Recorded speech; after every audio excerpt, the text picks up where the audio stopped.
pinpoint at my parents and tell them, it was your mistake, you only show the guy. But now I realize, yes, I need to own up. And I had the choice. I always had the choice. Hi, before you watch the video, I would like to welcome you to the Song on Fire channel. Song on Fire is an authentic Catholic channel with a variety of content like music, lifestyle videos, interviews, and testimonies. If you are someone looking to grow in your Catholic faith and have enriching fellowship, then this channel is for you. Please do subscribe and hit on the bell notification for updates. God bless you. Now enjoy the video. We start the interview. You said that you wanted to set a context for people to know why you're sharing this testimony to the whole world. What is that? Yes. So to those people around there who is watching this, if you feel you're in the dark, all those who are feeling very lonely, those who are feeling you just have nobody in this world, nobody to share, nobody to talk, nobody can understand you, and there is absolutely no human ears for you to talk to, and especially those of you who feel there's no hope left for you, there is no future for you, and this is the end, and you are reduced to this single point, like to a very small, minute dot in this universe, and there's nothing left for you. You're nothing. I am sharing this testimony for you. God is everything. Just turn to Him. He can turn everything. How much ever broken you are, God can make a very beautiful masterpiece out of it. He will touch you.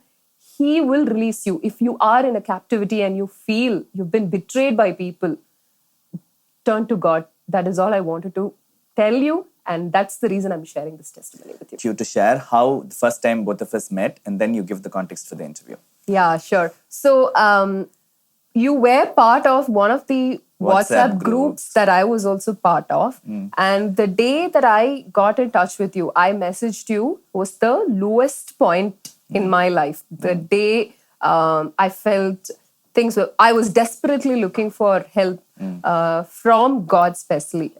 So how and why did I reach out to you? Because just 1 or 2 weeks, a few days before I reached out to you, you had posted Mohini Christina's testimony in the channel. And yes, there were problems for me as well in the, the life that I was leading then. So something, told me that I should go and check out the video, watch the testimony and the interview. And I did that, and it was that very late night that I pinged you.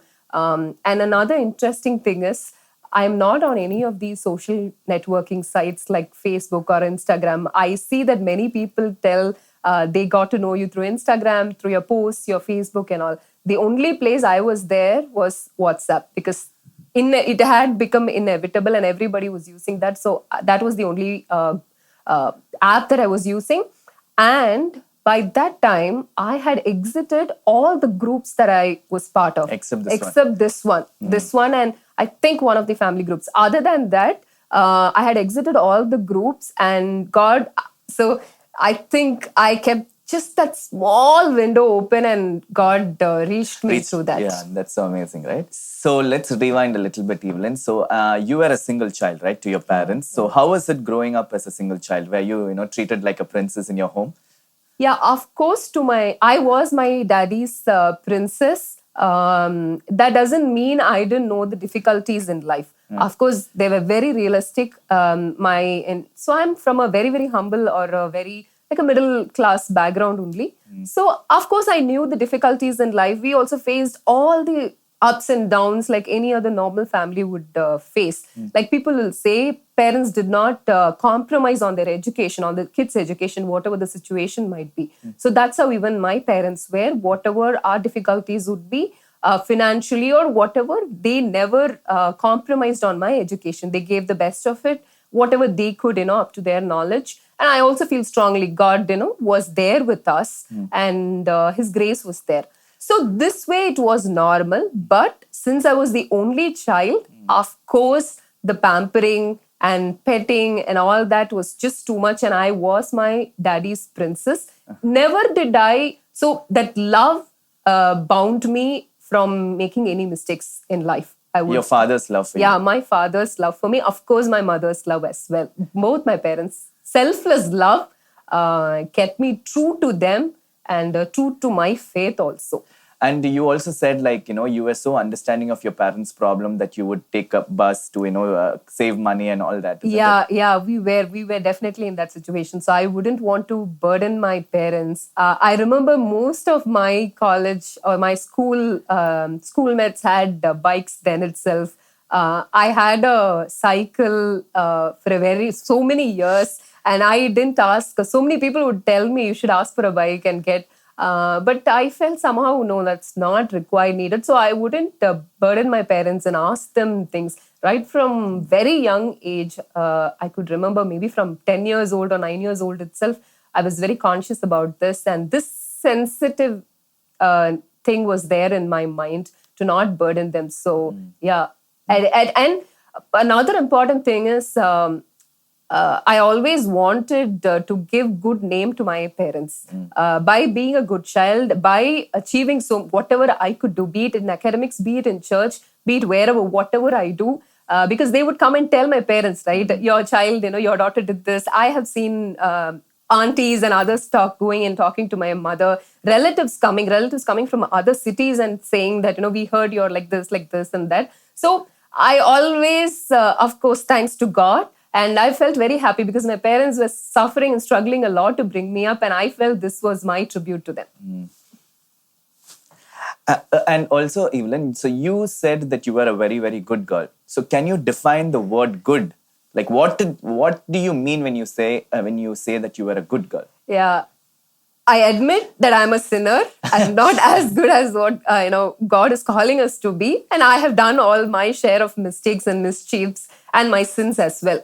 But till my college days or my school days, the term good was being obedient to my parents and not rebelling against them.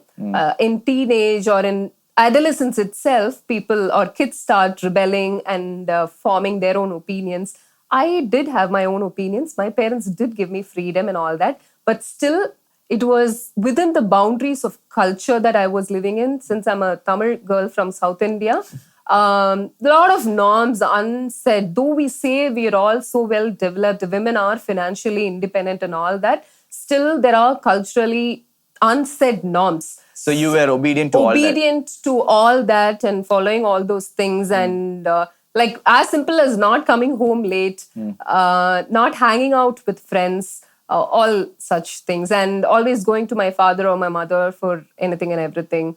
At least until college, until I started working. Even after working, like I remember I gave even, I think, my first salary to my mother. So like that. All of us are like that, right? Like we so want to give back to our parents for what they have done.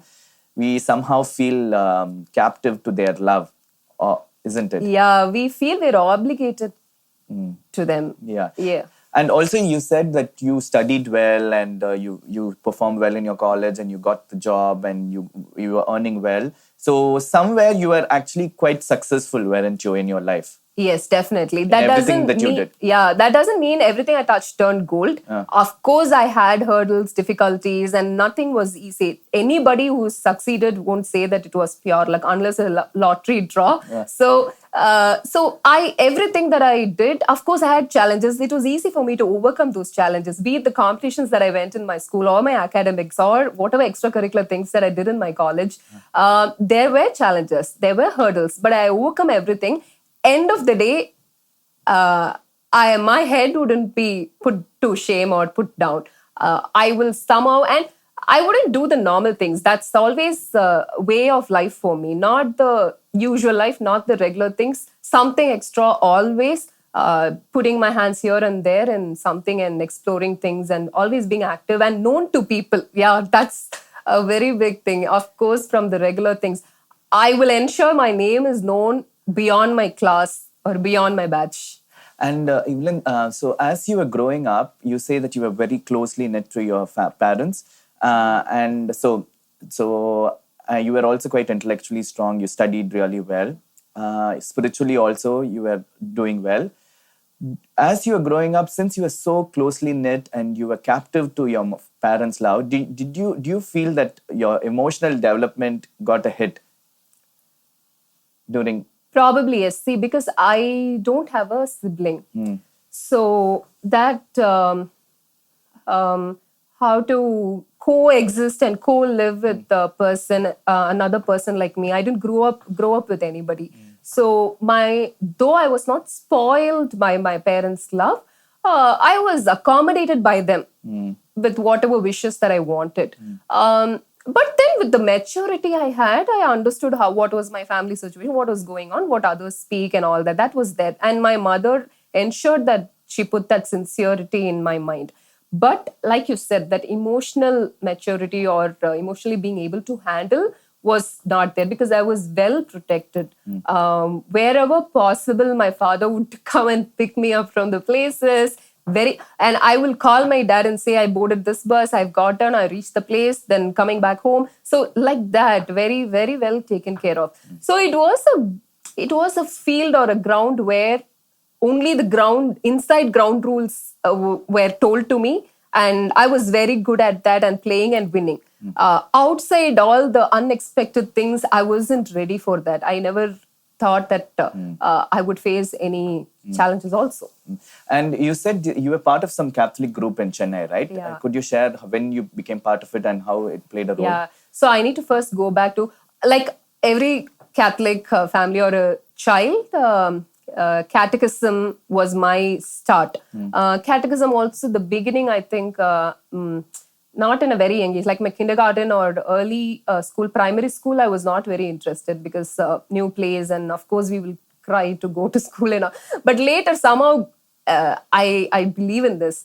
God says, you did not choose me, but I chose you. He chose me right then itself. After school. Yeah, even before I was formed in my mother's womb. That's why I was, though initially I didn't like and going for catechism and all, then later I was drawn to God. So that was a normal catechism life that I had. When I was in my 9th grade, that's 14 years old, the Kairos happened in Chennai. That was my first encounter with the Lord. First time I'm attending a charismatic retreat as such, or stay in retreat as well. After that, my prayer somewhat kind of increased, but still I was in school. So I wasn't exposed to any prayer group. I joined my undergraduate college. There was a Catholic, so the college was a Catholic college. So there was a Catholic prayer group where our passed out elders used to come. They come, they will take. And also it was a bigger, the renewal was led by elders. And their youth wing was established in all these Catholic colleges, schools and institutions. So that's how, then I got attached to them and started growing. And you were part of that particular group in your college even after that also? Yeah, during my undergraduation, though it was my undergraduation group, after I went to do my post-graduation also, I was part of the group. So I think at least for 6 years, I was really every week we used to have prayer and intercession. I used to go there. We used to conduct retreats to school students, all the Catholic schools, because you would be knowing all the Catholic schools have compulsory retreat. So I used to go and conduct, help kids to know God's love better. So yeah, that's the work I was doing. Say check, Eveline. Check. So you would say your spiritual formation, your Catholic formation was confined to that group, going for regular prayer groups, talking to the elders, all that, isn't it? Yeah. Okay. Sometimes the elders group also, like the Pentecost day, we will have Pentecost rally, retreats. They used to conduct those things. So I would go for that also. That was a little bit of expansion of my knowledge. So now coming into your the most important part of the interview. So as it is known in Tamil Nadu, the culture is that after girls hit 22, 23, 24, the parents are they start to look for proposals. They want their daughter to get married. So probably that was the pressure that you also felt when you were 23, 24. So what was your idea of marriage, Eveline? So though for so many years, preachers, church, retreat, my prayer group, I've heard countless preaching about the sacrament of marriage, how should you prepare and decide and do. I knew that it was a sacrament and I need God there. The third person is Holy Spirit or God in the marriage. It is a very sacred thing. This was all about me. I was getting ready. I was prepared for this. Okay. Now, the point about or the act of choosing the person or getting to know from God who is the person, I really failed there. So I would put it this way. In theory, I would score full marks, but in practicals, I failed. So I knew what it was. I knew you should ask God, discern on the partner, know whether this is the person that God wants you to get married to. Ask God and decide and have God there. Decide everything in prayer, be guided by elders and get confirmation from God himself. I knew all this. I can give you all the right answers there. But when I had to practically implement it, I failed there. I gave in to too many pressures, like my parents' expectation. And then, at that time, I thought my age was catching up because my parents thought so. My dad, 7 siblings, my mom, five of them. So, and they were kind of in the last 2 or last 3. So they were married off very late. So they thought only one child, so we should get her married early. So this was also there in their mind. So again, the pressure to give back to parents, not put my parents down, live up to the expectations of my parents, that was also growing in me. Another important thing, given all said and done, after I started working, my prayer life went for a toss. Until then, I used to at least have 1 hour of my personal prayer. I was a person who used to go for daily mass during my school days itself. Oh. Yeah, I used to get ready, wear my uniform and go for daily mass. so like that. And apart from these, all the taking part in the sacraments and all, I used to have that, my personal prayer time with the Lord. And I used to, hear his voice and really converse with God.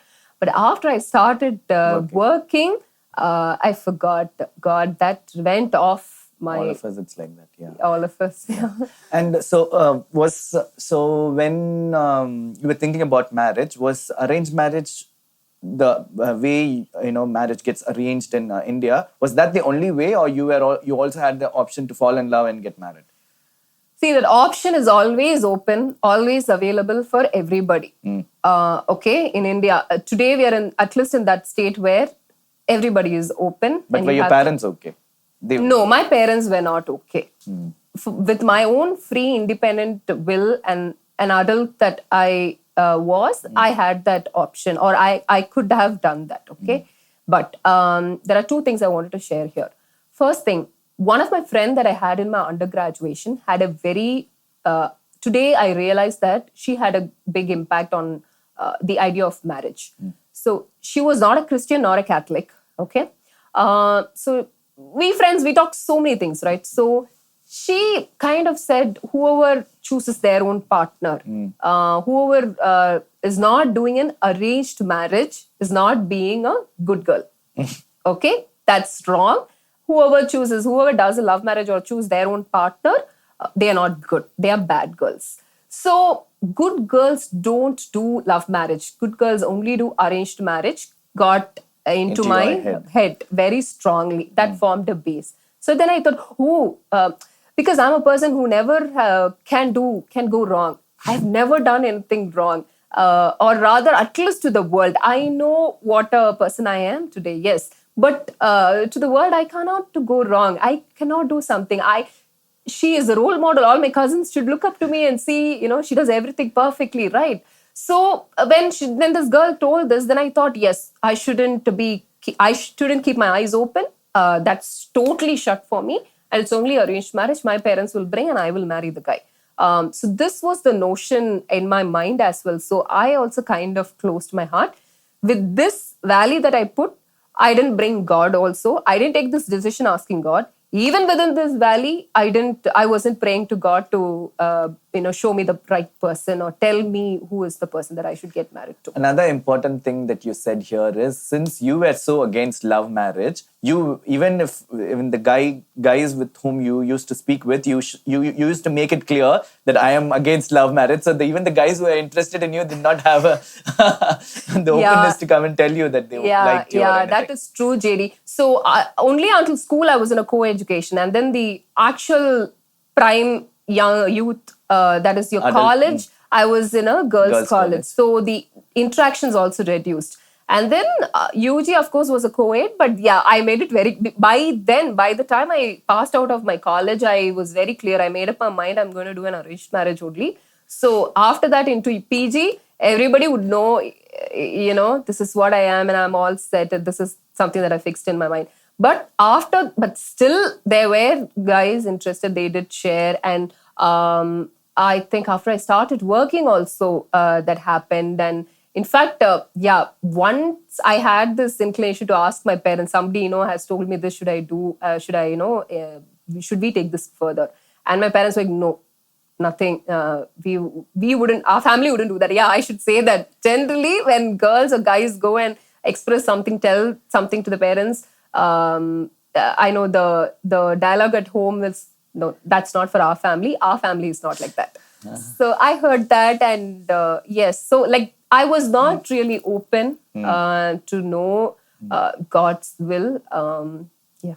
So when the proposals started coming, Eveline, so what were you, thinking about the proposals that were coming? Where you see, then your parents see. How is the whole process happening in your house? So it will go through the filtration of my parents, one or two relatives, and then only it will come to me. You. So when it comes to you, what were you doing? I didn't like any guy, honestly. I'll just look at the photo and I'll be like, no, this is not for me. Because nobody was, I couldn't relate to anybody, be it the background. All that you can see is the profile, the photo, where the person has studied and where working and their income, whatever they put there. Even that really didn't ring a bell or match with whatever I was. I didn't have anything per se in mind, but looking at the profile itself, I would know this is not the person, not going to set me, not my kind. So also, I didn't have much of great expectations or demands, okay? I wanted somebody, in fact, somebody who's been in a city like me, like I am, and should have been to colleges in city, and also should be working at least some equal to my salary or slightly more than mine. That is all I had in mind. Not that nothing further than this. Some people will say the person should be interested in traveling.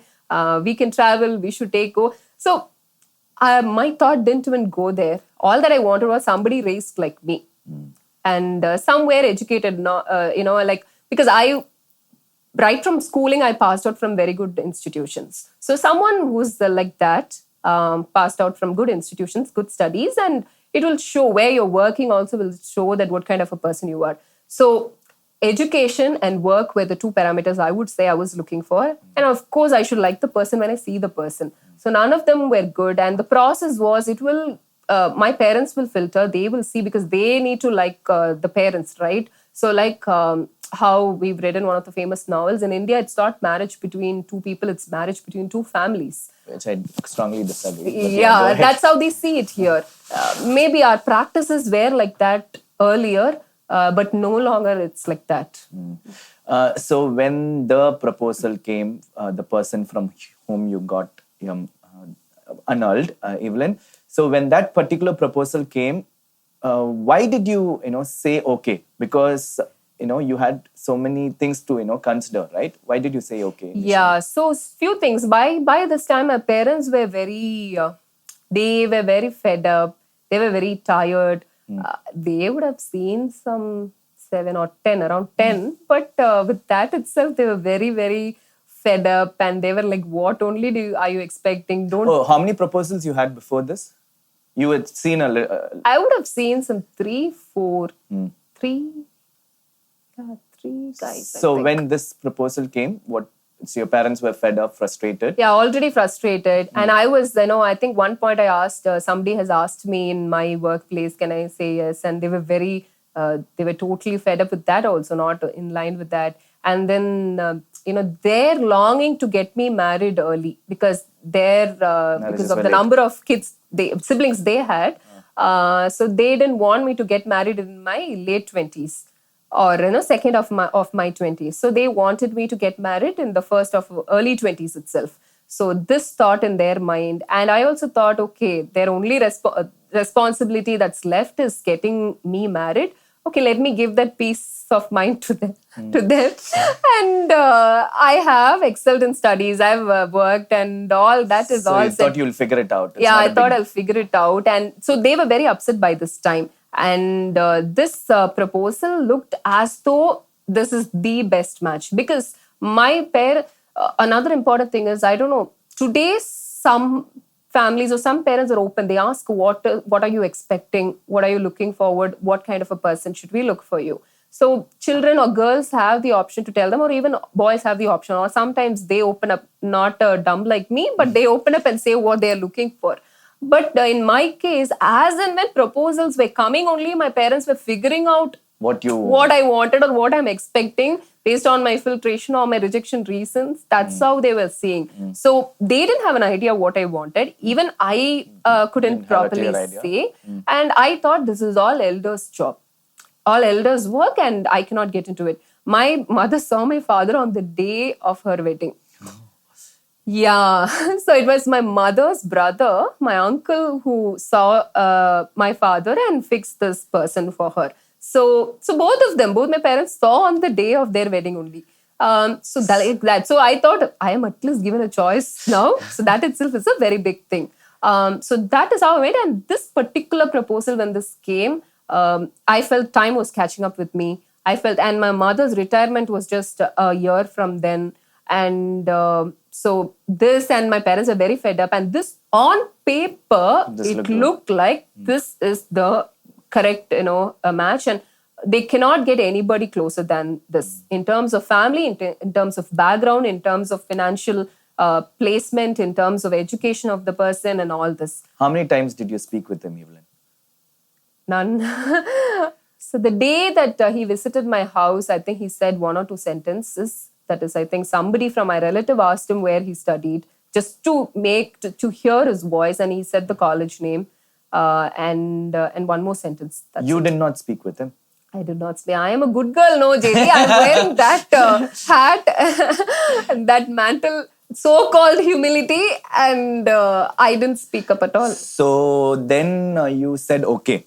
Without even having spoken to him, without having enough knowledge about him, you said okay for engagement, isn't it? Yes, I said okay for engagement without knowing anything, because the look that parents gave was like, will you say a subtlest to this? So I was like, then I thought, okay, let me not. I've never been a burden to you. I've never disappointed you. Let me do this. Probably this is what I have to go through. So then I said yes. Were you not scared that you were saying yes to something so unknown, that because marriage is a lifelong bond, right? That fear was not there in you? This is where my pride and my self-reliance came. One thing was, I was, until that time, nothing unfortunate has happened to me in my life. Everything, though there were problems or hurdles, everything I've turned into success. Every failure was a stepping stone to success. End of the day, I will write my success story and put it in the stone there. So I was thinking nothing wrong will happen. So far, things have gone very good for me. God has kept me like this and that. And of course, I cannot fail in this also.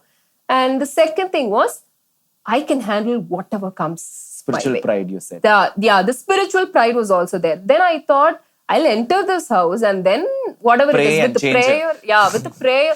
No, I didn't know that there was a need to change, need for him to change, or need for the house to change, or that knowledge was not there. If I had that awareness, I would have brought it to my parents. But I thought, even if something goes wrong, something is not happening, I can pray. Nothing wrong can happen. I can ask God. I can change everything and go. That spiritual pride was there, and self overconfidence was there. And I was thinking, whatever might come, I will handle this. I'll see through this. Because of course, my parents is a successful marriage, because they've been together, and everybody knows it's not every day. It's not a bed of roses, and every day is not a sweet melody that we sing in the house. But I see them, overcoming all those differences, and how they've conducted the family together. How my parents take decisions together, though they differ and all that. So I thought, I can do this. That's how I said yes, and I entered to that. So you said yes to engagement, as you rightly said, not having spoken to him, not having enough knowledge about him. But on the day of engagement, or after the engagement, when you guys spoke, you felt that there were some red flags. There are certain things that made you uncomfortable. Was that not so big that you overlooked it and said it's not a big deal? Today, when I look back, I do realize that those were very big red flags. I didn't put my mind to it at all. I didn't think again, because I thought I've said yes and I can't go back now. And on the engagement day, you said?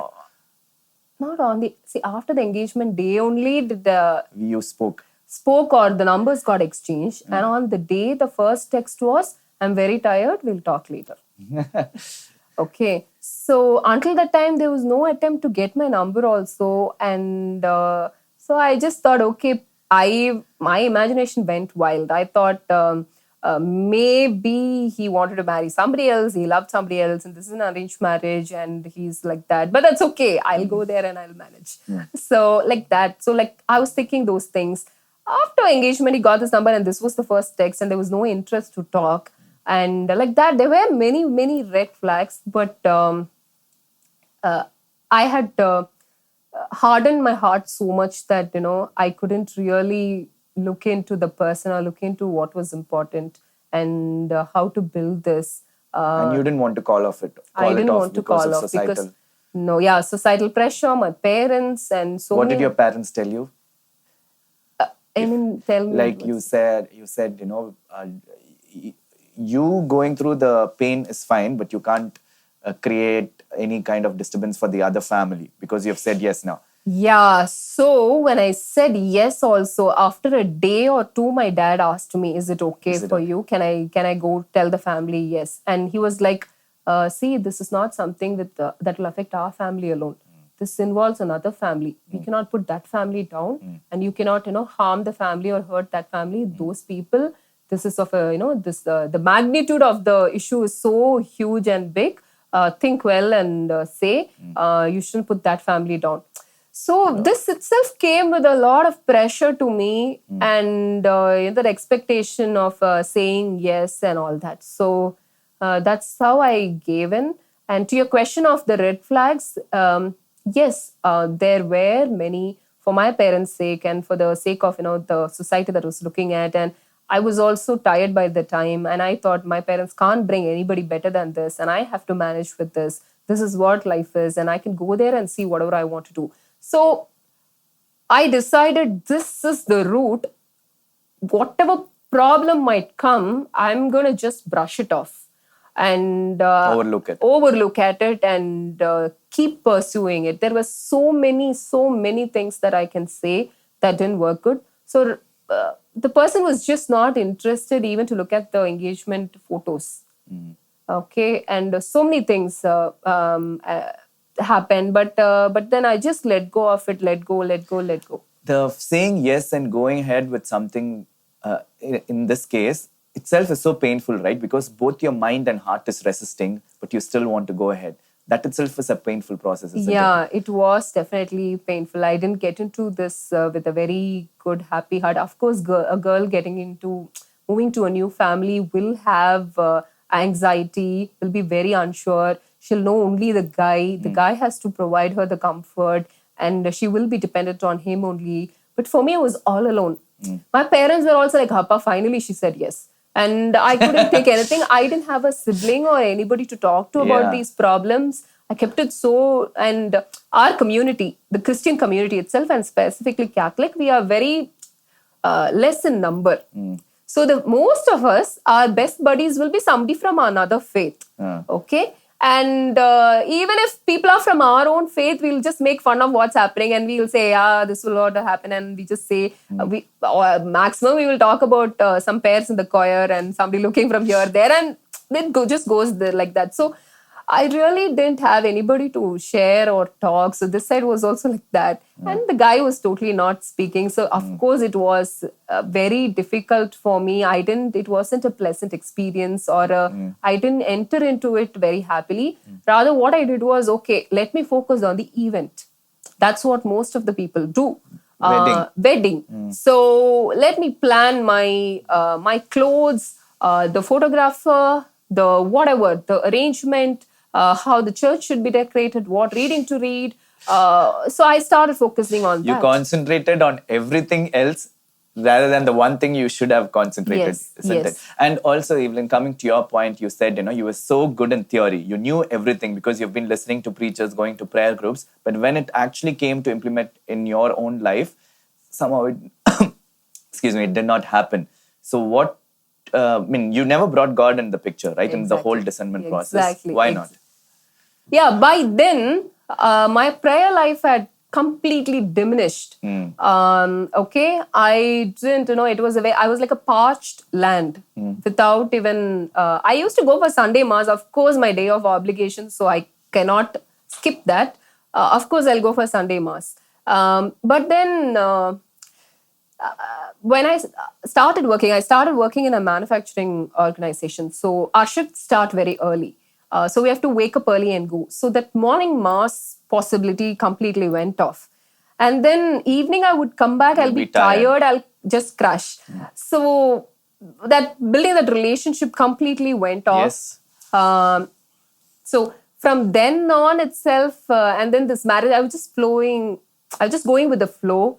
No, when you say going with the flow, Eveline, there were so many things which was resisting the flow in your heart and mind, right? So going with the flow, I think you were floating with the flow. Yeah, I was floating with the flow and I succumbed to all the pressures around me. I am actually not such a person. The undergraduation course that I took, even in the 11th standard, what group should I study? And then my course, then my PG, and even campus placement, which company should I sit, should I not sit?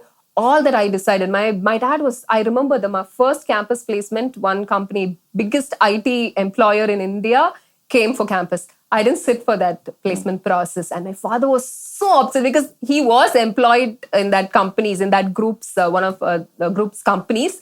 And I didn't even attempt sitting for that interview process. I don't know, maybe I had a lot of pride or whatever, but I was very sure I'm not sitting for this company. So I took all those decisions very boldly. Not that I've not resisted my parents before. If I know this is what is right, be it even choosing Catholic Church. By the way, my paternal background is Protestant background. Okay, so even in those cases, I put my foot down and said, I would definitely analyze and see. I think it was God's Holy Spirit, even though I did not recognize him or realize it was God who was leading me. So I would definitely choose and put my mind and thought into it and say, but I don't know why or what. I would strongly attribute it to my lack of personal prayer that I gave into my parents' pressure. I was also not very old then, but I thought age is catching up. Yeah, I was quite young, early 20s only, but yeah, I gave into that, all these things. There were pressures. I turned a blind eye to that and I looked only at the material things. As in planning for the wedding, I was not very particular about the income of the family or their economic status also. Even that was not a criteria for me. Long back in my college days and all, I wanted to know about the guy, who he is, what he is. And what, does he have the capacity to run the family? It is about emotional maturity as well. I used to, the theory was all set, well done. Every chapter-wise syllabus was very well written, and I had very thoroughly, very thorough with the syllabus. But practically, yes, I couldn't relate it. I couldn't put it into practice. So you went ahead with the marriage. Yeah, I went ahead with that wedding. Yes. And when did you feel that you had made a wrong decision, and when was it that you felt it was too much for you to handle? See, 6 months down the line, After wedding. after that wedding, 6 months down the line, I was just thinking I think it was a weekend on a Saturday. As I was doing my work there, my chores there, this thought came to me. Is that all? Is this life all? Is this all to my life? Morning I wake up, I go to office, I come back, I eat, I sleep, weekend comes, I get ready for the next week to go to work. And this person, of course, I didn't have any emotional support or just no love at all from the partner.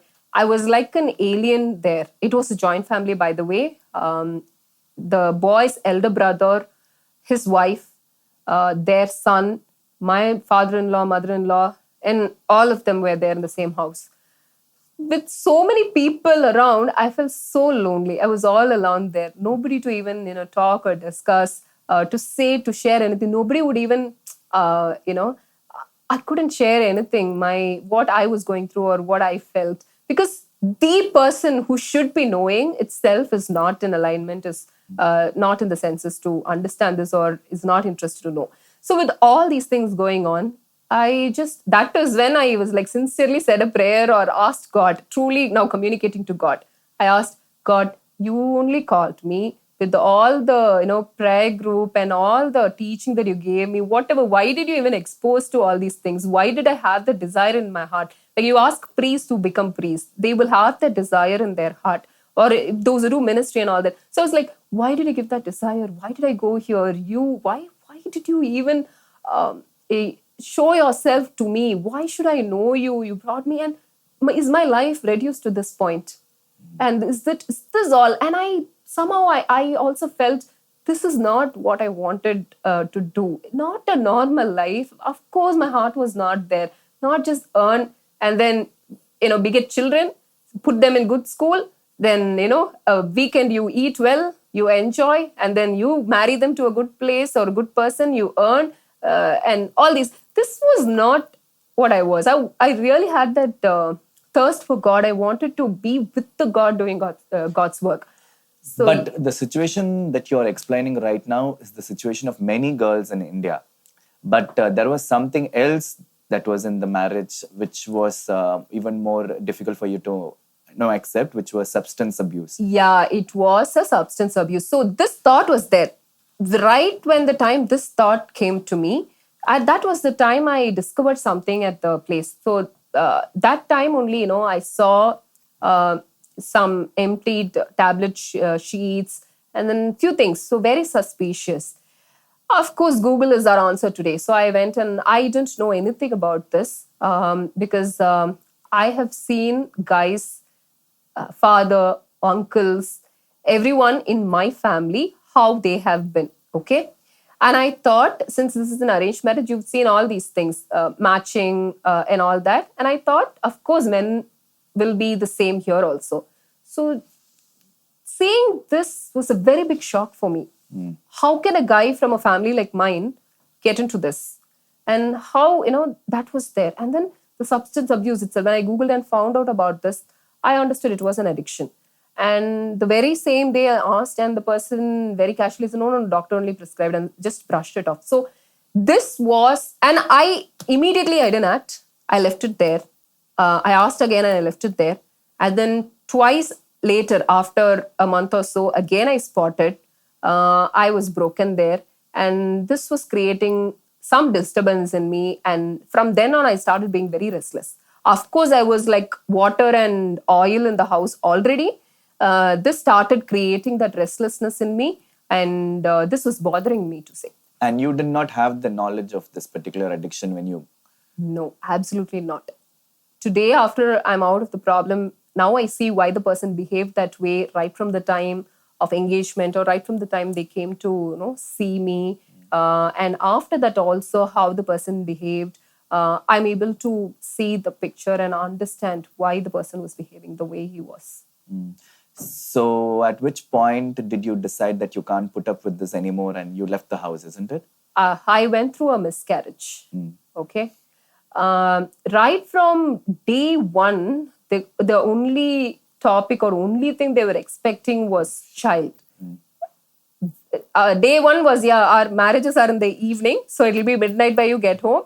So from the next day itself, it was only this topic, and it was eating my head like anything. What was eating? They were asking, are you pregnant? Am I pregnant? Their expectation of a child, and they would say that, they would say so many things. 10th month, you should have child in your arms. Oh. And anniversary photo should be with the child. So, and with all these, they would just openly talk about this, but the guy wouldn't talk. The guy never spoke anything to me. All the, so many months I was there. So what came up was my ego, or Eveline will not fail, right? She can't fail. She can't, Go wrong. Go wrong at all. And I won't let anybody question me on anything. I will do it right without anybody telling, nobody can point fingers at me. Nobody should point fingers at me. I should be right and perfect.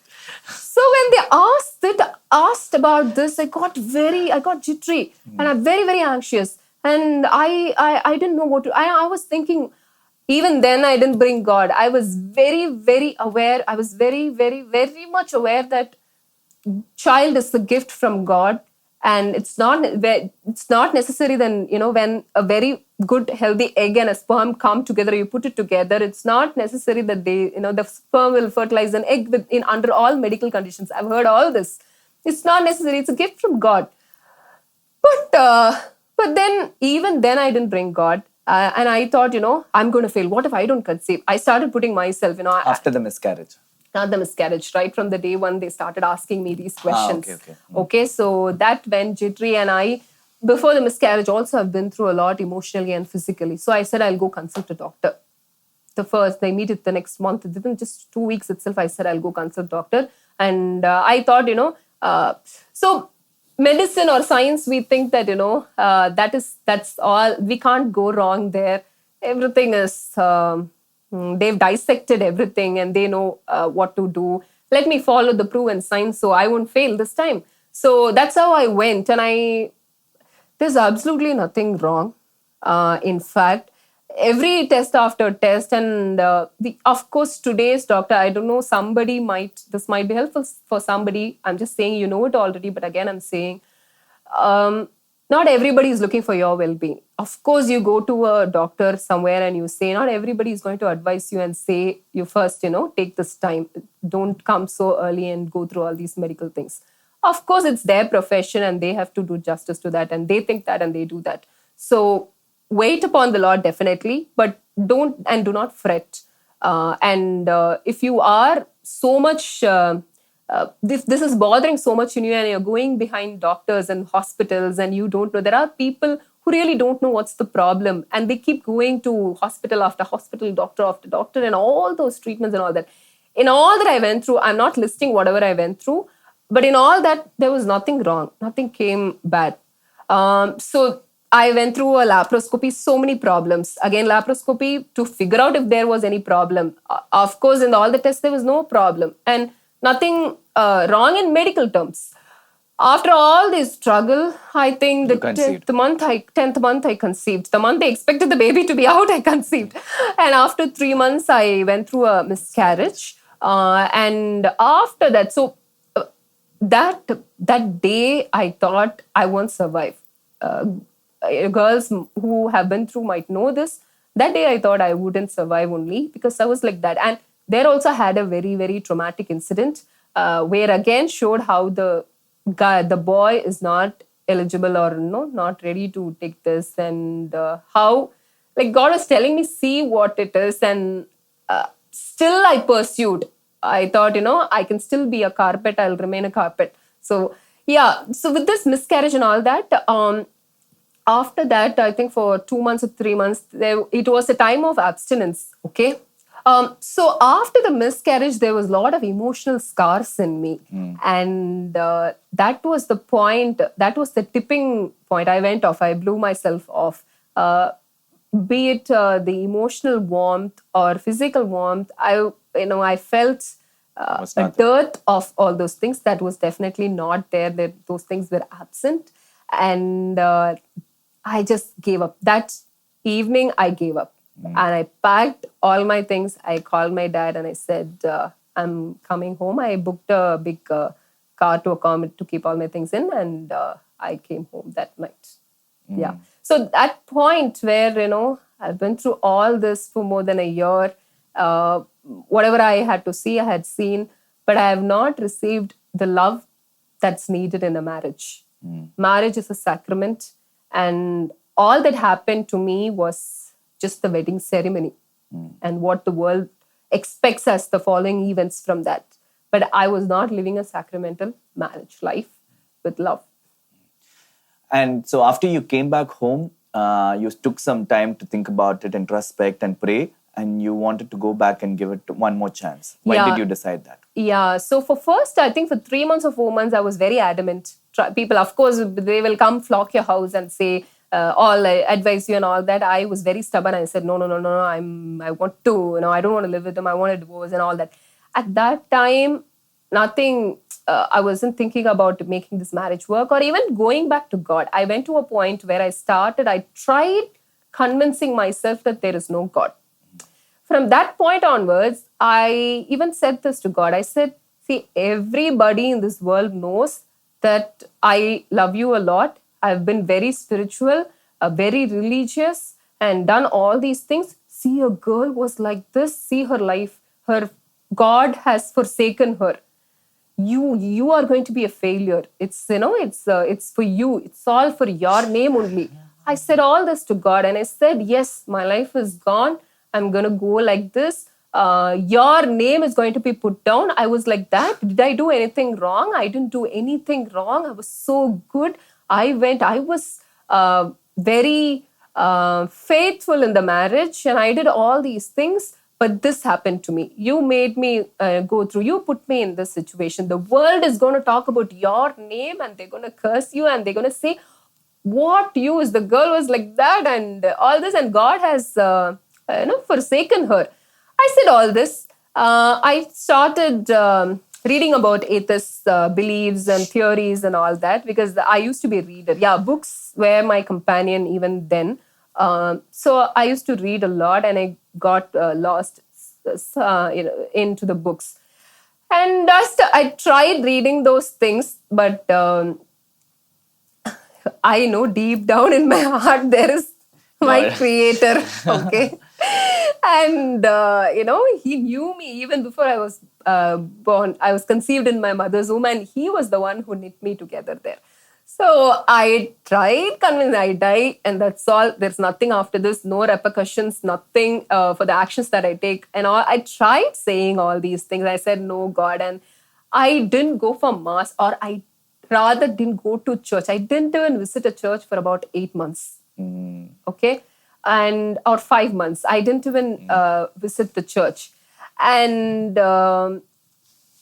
then after 6 months, so by this time I had rebelled as much as possible, rebelled against God. And of course, you have to come back to Him only, right? So then one night, that's when around that time you had posted Mohini Christina's testimony, and that spoke about problems in marriage. And then this realization came, my God is a mighty, awesome God. Then I thought, at that point, I thought I should give Jesus a chance. People use it like a tagline, like a punchline, like a catchy line. But yes, that's when I thought I should give Jesus a chance. And not only that, I had distanced myself from God so much that my prayer was not there, wouldn't go to church. I didn't even make the sign of cross. Okay. So I was trying to distract myself and keep my mind occupied with all the books and the work, my office work that I was doing. Good that I didn't fall into. Then also I didn't take to social media or anything.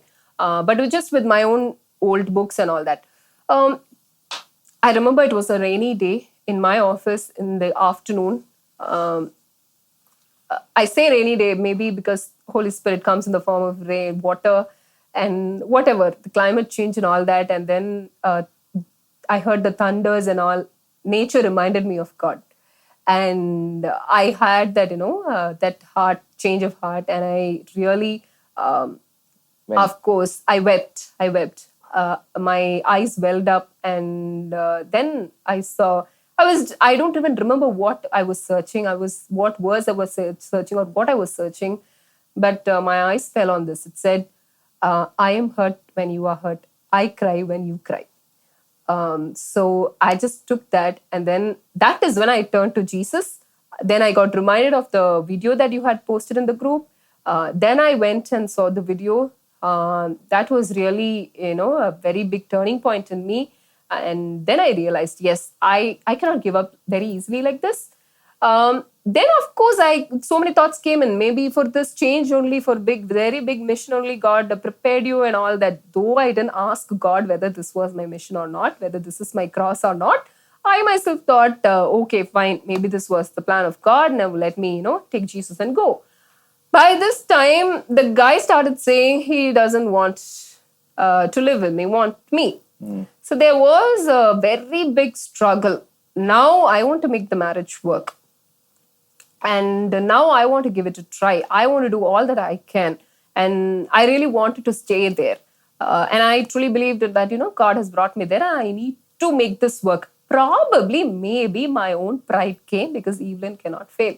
So, so again, I thought, how can I leave it like this and go? No. So this time, it was all about me. I didn't think about what will relatives say, what will the world say, what will people at work say. It was not for them. It was for me. How can Eveline give up? How can Eveline fail? And I have to turn it to success. So you went back? I went back, tried my best, and then we were living alone together for 3 months. And this is where I wanted to say, my relationship with God, my journey with Jesus, and how when I turned back to Jesus, he did not shunt me away. And how beautifully, he spoke to me. He brought people in my life. By this time, I should tell you, I have about 200 contacts blocked in my WhatsApp. I stopped speaking to everybody except my family. And of course, work, I don't have a choice. I kind of, I maintained it so well at workplace. And so except that, I wouldn't speak to anybody, blocked all relatives, absolutely nobody to talk to also. So this time when I, knelt down, started praying, it was not easy. I started going for daily mass. Of course, I went for confession was the start. So I went for confession. I started going for daily mass. And then adoration, that's the time when my Eucharistic adoration and my devotion started.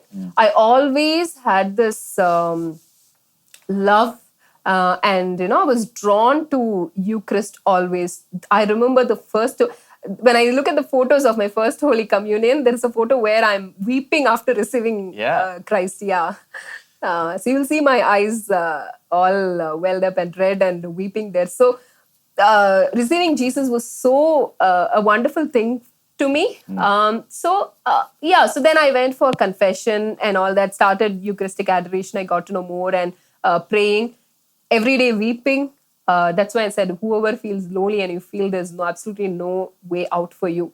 So the boy started rebelling and said no. So and I thought this, and I should tell you this here, except for my parents, the two souls, I absolutely had nobody. No friends, because I have shut everybody off. I'm not saying that, I went and asked and they didn't come. I had shut everybody off and nobody visited, or I absolutely, by this time, I had lost contact with my prayer group also. So all alone, really like a wave tossed in the ocean, I was left there and I was clueless. That's when slowly, one by one, as I was praying, God showed me to one of the prayer group elders, and then to another person, another sister, and I didn't have a heart to share what I was going through, what problem had happened. I was not willing to open up to anybody, even to my best friend. For so many years I had blocked her and not speaking to anybody. So it was God's appointed people, because I felt the warmth in them. And don't think that you're left with nobody, or God cannot work. Whatever is your situation, even if you go cross 7 hills and mountains and go and you make your beds at the depths of the sea, God will reach you there. So that's when I started, I was praying, and slowly and wonderfully, I'm amazed, God brought me to a man who's really led by the Spirit, a very, very old uncle, and very beautifully God, the places that I went and stayed after that, and how, I was close to his house then. I didn't even know about this when I finalized the house to live with the boy again. And how, God made uncle to come and talk to the person. Trust me, I didn't know any of them before all this happened. I only cried to the Lord day in and day out. My journey back from office to house, I would just cry, pray the rosary. I will tie a cloth all around my face, start crying, start praying rosary with weeping tears, and then listen to YouTube. And all this time, I didn't keep an idle mind. I would always, play instrumental music and then say the rosary. Or I will listen to songs. Of course, that's how I got I got introduced to Song on Fire, and I would never miss any video that you post. That's very important, because you need to be always, be engaged with good things. And especially if you are waiting on Lord, and He's the only sustenance for you, you need to be constantly, your ears need to be constantly tuned to what He is saying. So then daily mass and all that. So I never kept my mind idle. I didn't read any vanity. Even reading things that are not going to help you grow is a vanity. So I didn't give in to those things. So this was how I was leading. And as I said, the man of God that God brought me then, God really worked through the person. So it's not by my merit, not someone I went and looked and I found. God brought people. So even after that, you lived together again 3 months with the guy. 3 months, But yeah. something happened which made you realize that this is not something Yeah, which you can so do. finally, since the person was suffering from substance abuse, Addiction. there was no will in the person to leave that and come out of that. Okay, as it is, the person, I think, was introduced into some kind of an abuse from I think 14 years itself, 14, 15 years itself. So many years the person was into addiction. And the person knows that it's he was into this captivity. He didn't want to come out of this. So with prayers and all that, and also with relatives speaking, such a good girl, you have come only to change him, telling all these things. And I thought that this is my cross that I should carry every day and go. But then he was not willing to change. Somehow, as I said, the person that God brought in my life through prayer and spiritually leading me, he happened to meet the guy one day morning in the house, and then he convinced him, and he himself willfully agreed that he will take treatment and leave these ways and come, because he's not experienced any of this. When people led by Spirit, they pray and tell them what it is, counsel them, and speak God's word to them. So of course he agreed and come. Things went okay for first few days only. After that, it went for worse. And again, he relapsed, and very untoward things happened after that. I was physically also abused. And it was like God had to really give me that blow from the person himself to wake me up and turn to Him. So I want to tell something here. Every day I used to pray, every day adoration, every day word of God and listening to word. I used to be there fully and listen to God only. So now I started turning to God and listening or wanting to listen to God and hear Him.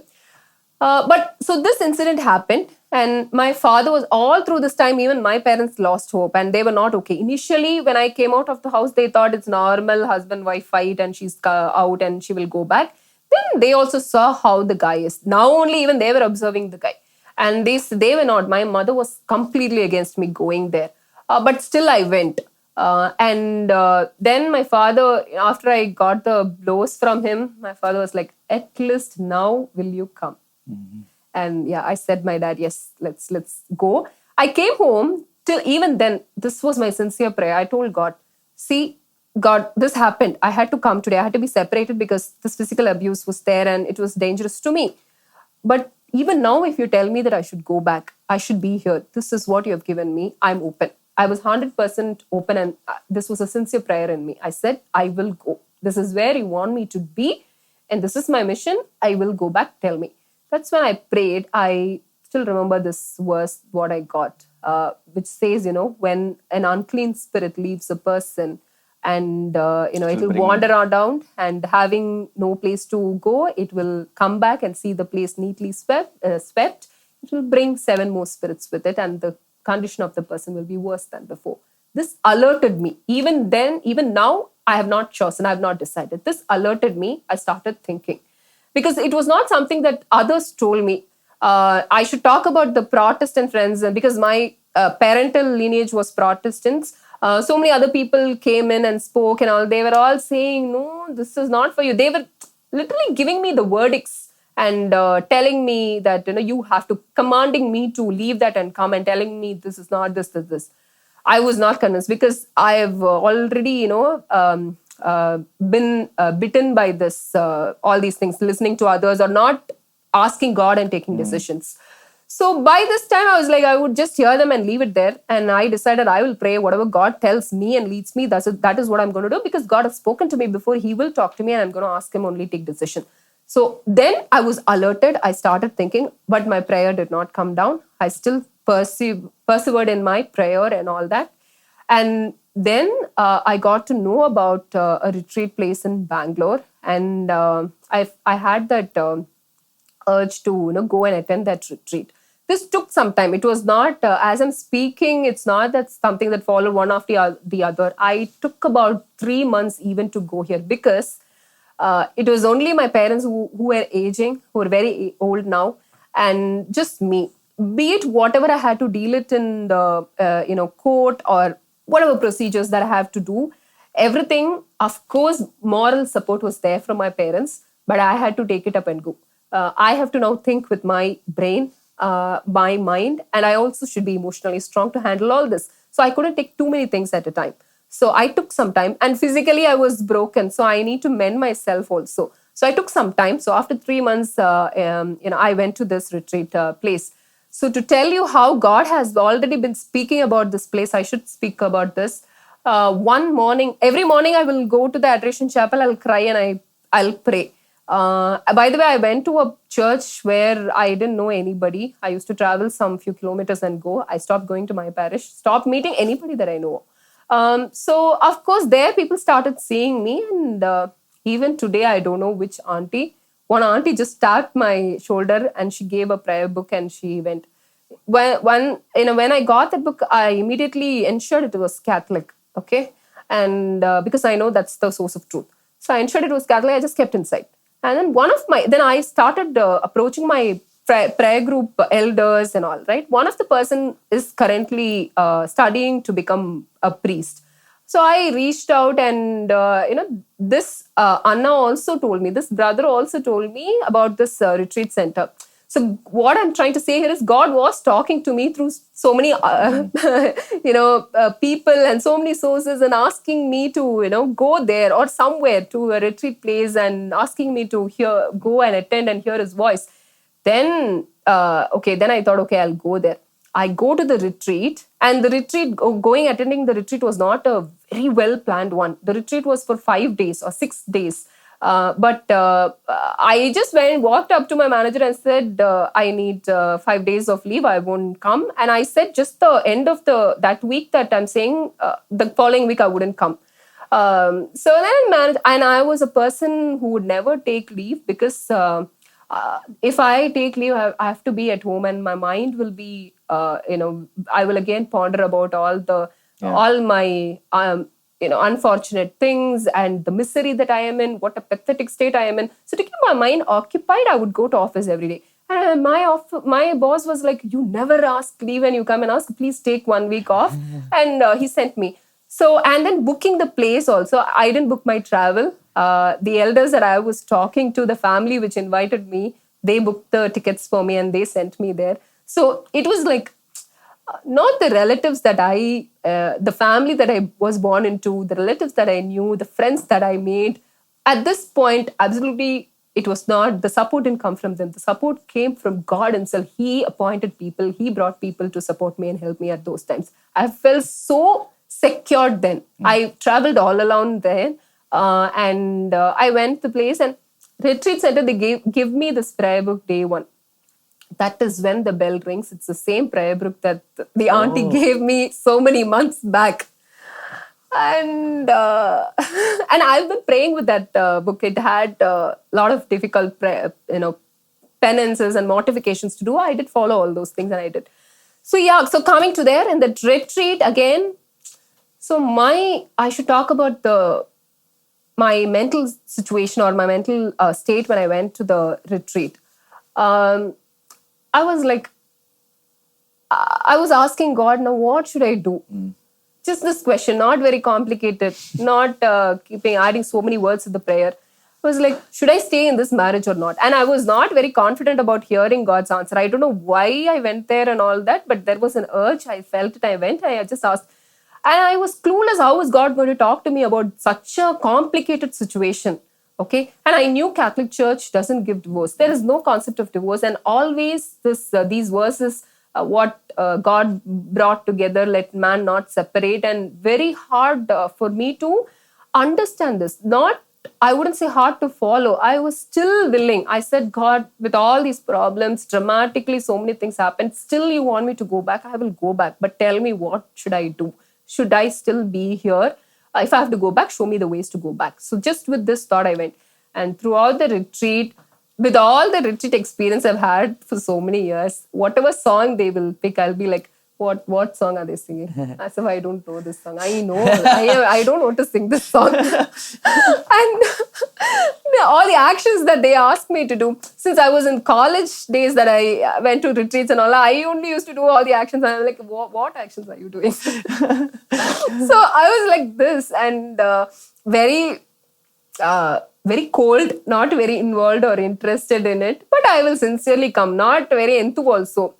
Since I'm that goody girl, if they say you should be here at 8:30, I'll be there at 8:15 itself. But this time, if you say 8:30, I'll be there at 8:30, not even 8:29. So like that, just for the sake of following, I used to come and go. And there, when the main priest came and spoke his second session. First session was, of course, adoration, I think. Second session, that was the actual talk. The topic was annulment. Oh. Okay. It's the first time in my life in a retreat. I've attended numerous retreats. I lost count of the retreats with so many years. I've never seen anybody taking this topic, annulment. And the topic was annulment, and he spoke about the conditions. And I thought somebody can marry again only if one of the spouses die or impotent. Okay. Otherwise, in Catholic Church, there's no marriage. So I thought only two conditions. I saw so many, numbers there going 5, 6 and all. I was like, does the church say so many things? And there was this, I was very particular about this. I wanted to know what the church teaching was, because we need to be obedient to God, and church was constituted by God himself. God gave the keys to Peter. And I truly believe this is the church, true church. So, and not every time we can interpret everything. Yeah. We are not intellects to, say everything. Like people say, I pray. Of course, even I say, when people came and said that this is not the person, this is not the marriage and all that, I said, I will talk to God. I will, I have a direct connection with him. I will talk to him. Of course, I can have all those things. But there are things that you cannot decipher. There are things which you need guidance. And one thing that I've always amazed with the church is the wisdom that rests in the church. And whatever abuses that are hurled against the church, whenever I hear, I'll be like, are you kidding me? 2,000 years. And, how do you think we can put up with a humbug for 2,000 years? And so whenever, as and when people spoke ill about the Catholic Church, that is when I wanted to know more about, because it was in the church that I experienced God. So if this is not true, this is a wrong place, then why did God meet me there? So with all these things, and also I was very particular about what the church was saying.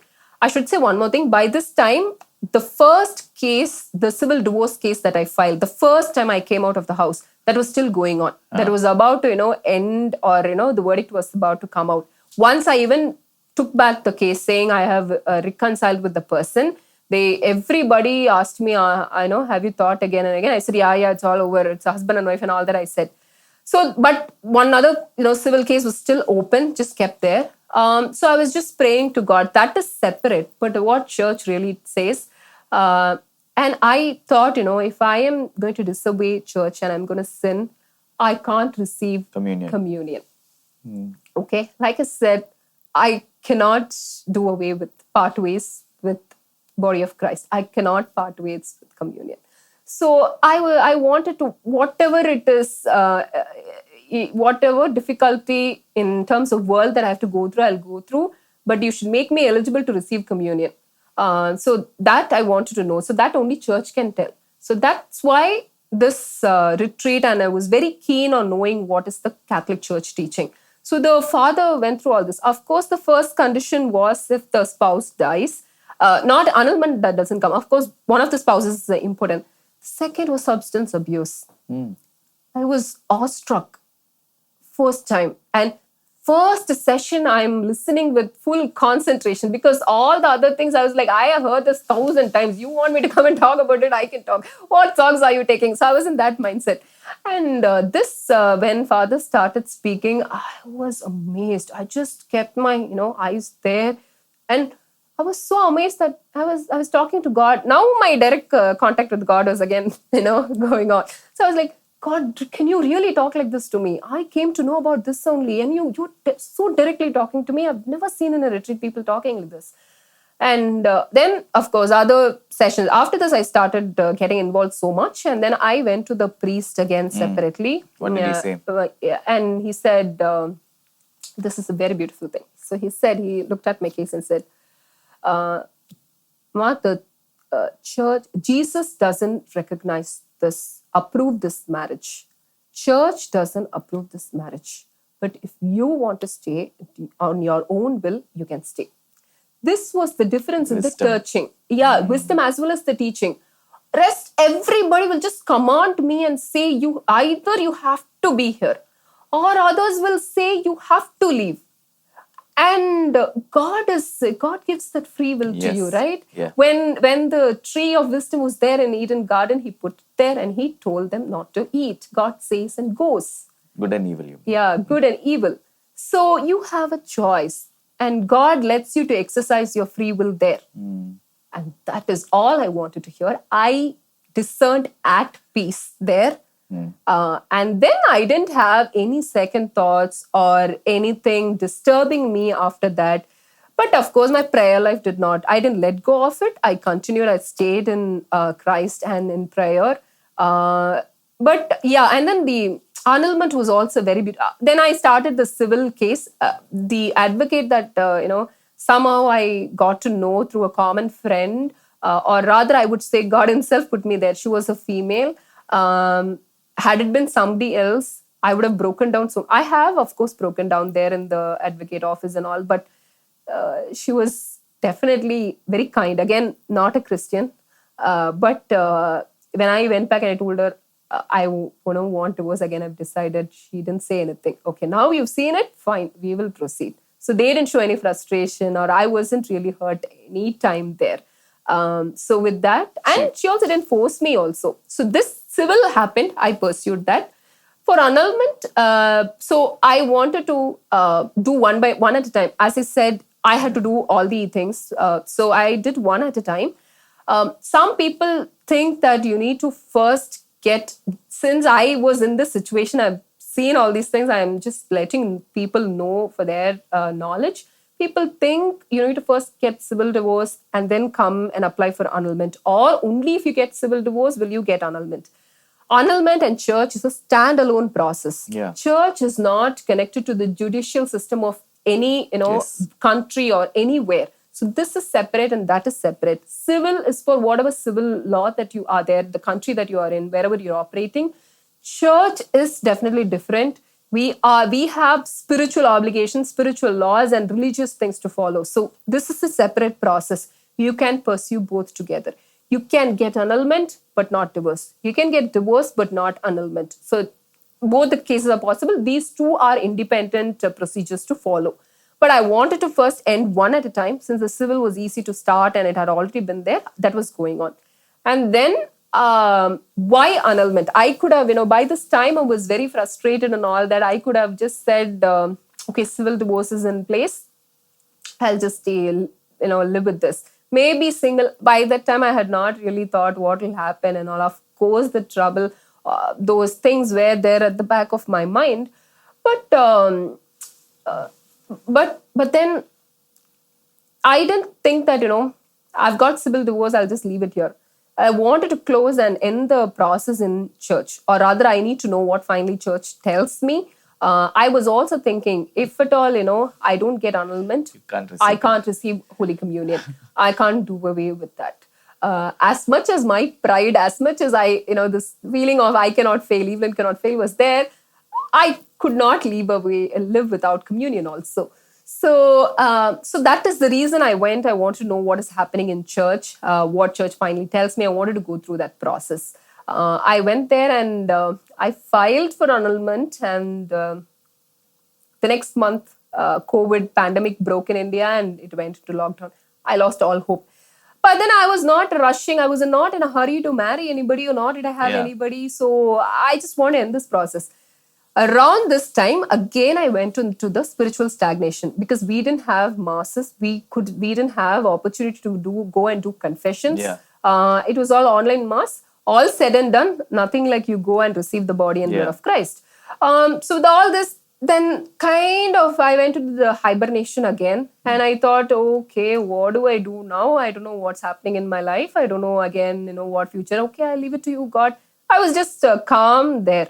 And then in August of 2020, I received a call from the tribunal. Sister called me and she just said, Eveline, you can come and collect your annulment certificate. Huh? That was like, it was, I felt God moved heavens and mountains for me. Really, He has in my life moved heavens and mountains. Be it, surviving in the place where there was no sense of God or fear of God, coming out, going back again, the struggle. I had to, come out of the guilt. I shouldn't forever live with this guilt of not giving it a try. Yes. God did that also for me. And for women who are watching, I'm saying, we all think that conceiving and delivering a child is the test of your femininity, of your success of your womanhood. I was thinking about all that, and God was like, you want to get conceived? Yes. But this is not where I want you to, bring up a family, because the father could be biologically, could sire the child, the baby, but not in the emotional capacity to be a father to the child. Okay. So with all this, God cleared that as well. Burn idol. Okay. Now நான் எதுல start பண்ணணும்? Father. So the guy couldn't be... Don't say guy. The father has to be able to... Okay. So the father has to play the father's role to the child, just not be a biological father to the child. So with all this, and even that thirst, I feel God kind of quenched in me.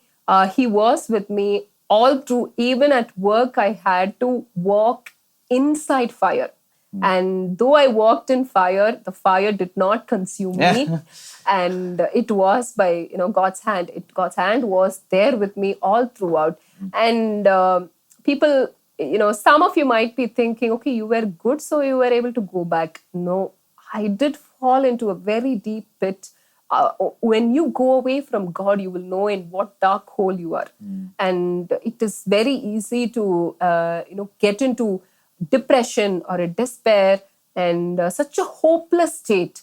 whatever it is. God doesn't look at your merits. What have you done so many years? He only sees that my daughter is calling me, my son is calling me, and he will come running to you.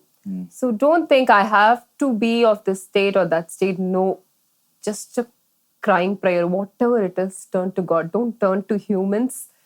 Don't rely on your own strength. Nothing can move mountains for you. Your faith and you turning to God. Only God can do that for you. And Eveline, it was an amazing sharing. And as you were sharing, I was thinking, like you said in many places, God, you did this to me. How can you allow this to me? But then, most of us forget that you had a choice, isn't it? Yeah. You had a choice throughout. From the beginning, you said yes. Till the end, you had a choice. So it was not God who voluntarily pushed you. He gave you the choice, but you chose it. He can't, defy your free will, isn't it? Yeah. You see that now? I see that now completely. And sometimes I even used to pinpoint at my parents and tell them, it was your mistake. You only show the guy. But now I realize, yes, I need to own up. And I had the choice. I always had the choice.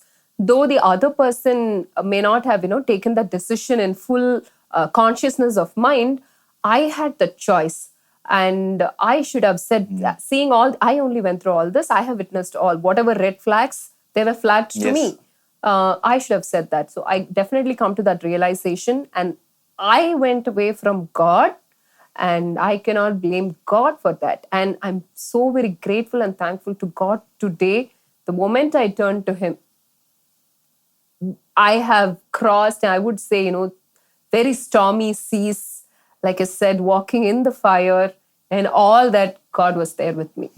Another interesting thing which you said, Eveline, you at that point in time, you almost stopped believing in God and you wanted to become an atheist. At that time, you were thinking that you wanted everybody to know that you trusted God and God let you down. Yeah. But today you're sitting here and glorifying the same God, isn't it? Yes. It is definitely. such an amazing thing. From where God has brought you to where?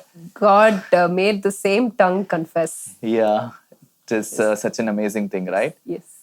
And so for all the people who are listening, who have watched the testimony till now, and they are discerning marriage, especially girls in India, what is that one thing that you will tell them, Eveline? I would tell them, you have a choice. Yeah, definitely. You have a choice. And with all the exposure, with all the knowledge that you've gained, don't just blindly go into a marriage where that your parents or a match or a pair, that your parents or your elders come and bring you, not their advice. Because, of course, people say it is you who have to live. But beyond that, I want to share one thing to you. Even my parents did not know about this situation of the person.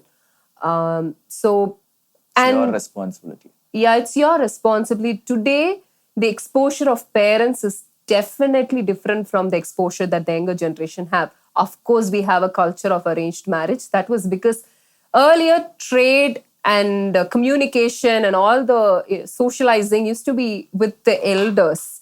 And of course, children had that responsibility, or their exposure was just to study, finish their studies, and maybe 1 or 2 years of working and then come back. So the knowledge and the experience and the exposure that elders had was definitely way much more than what you have. Today, as I'm speaking, everybody, you know how much you can live another life hiding away from parents and the entire world or your relatives. You know how much you can conceal things in your personal life. So it's not always necessary that, your parents will be right or your elders will be right. You need to take a decision. There could be at times where your parents are ignorant because of whatever, they might be seeing good in everything, and they might be trusting everybody, very naive. You need to be very prudent and obey to the voice of God. And also, it is always both and, right, Eveline? You can take advice from your parents, your relatives. You can take counsel from God, and God can guide you. Ultimately, it comes to your free choice and free will. Exactly. And you should be responsible. Make whatever and collect whatever information you want, whatever advice you want to take, whatever prayer you want to say, but it's your choice. You should be responsible to that. Exactly. Like how at the time, how I discerned that annulment. also, that, this is the end of that. There also the priest gave me that option.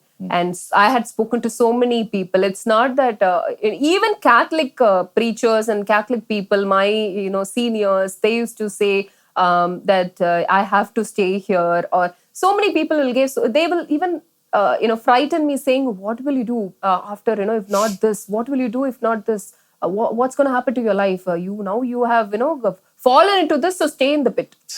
So people will say so many things. At any point, you're still confused. You're not able to take a decision. Please do not take a decision. Just don't, for the heck of it, or just to get relieved from so much of pressure and people talking, don't take a decision. Stay still. Stay still. And situations where you need to speak up. I'm quoting a scripture here, Sirach, chapter 4, verse 23. It says, you need to be bold and speak when it is the right time to speak. And thank you for doing that today. Yeah, sure. So I think Song and Fire played a very small role in your whole journey. Yeah. So, and thank you for sharing your testimony. It's all come full circle, right, Eveline? Yeah, it is definitely. After we got in touch and we became friends, you're part of the fellowship now, and today we are doing this interview. I think this will be one of a kind of interview in the social media, isn't it? Yeah, it should be glory to God. I mean, He chose this. As I said, just one window I had left very lightly open. And probably God is opening the window again much more to, show me that, what He has done to me in my life, and what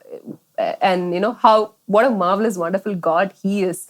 Today, people might think, what next to me? If you have that question, what I have is, I have decided that I will journey with my Lord. He is my bridegroom first. Even if as a girl you are married right now, still Jesus should be your first bridegroom. You have to be in union with Him first. And yes, of course, then the marriage and your spouse comes. So I'm here. I'm now open to take the will of God and walk in His way.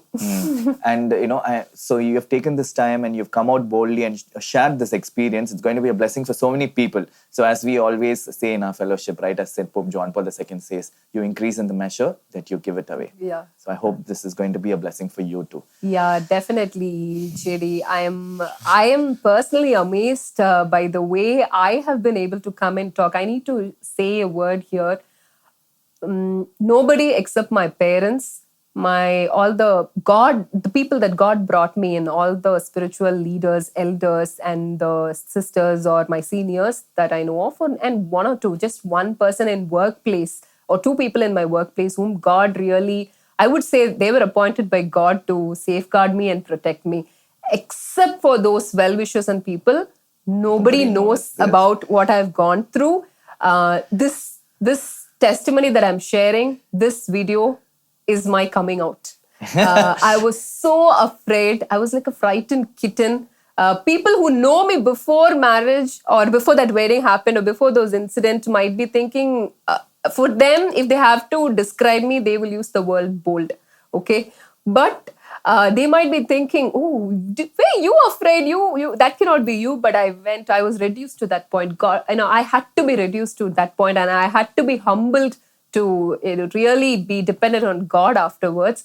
So yeah, nobody knows that I've been through all this, and I was not really emotionally prepared or ready or strong to share what happened to me. I was in my own cocoon, I would say, and this opportunity, even I am amazed the way God has opened my mouth and put His words in my mouth, in my tongue. Thank you, Eveline. Praise God. Should we stop? Yeah. Thanks, yeah. Hope this video was a blessing for you. To watch and enjoy more Catholic content, please do subscribe to the Song on Fire YouTube channel. If you feel inspired, please click on the Patreon link to contribute and support the Song on Fire Catholic Ministries. God bless you.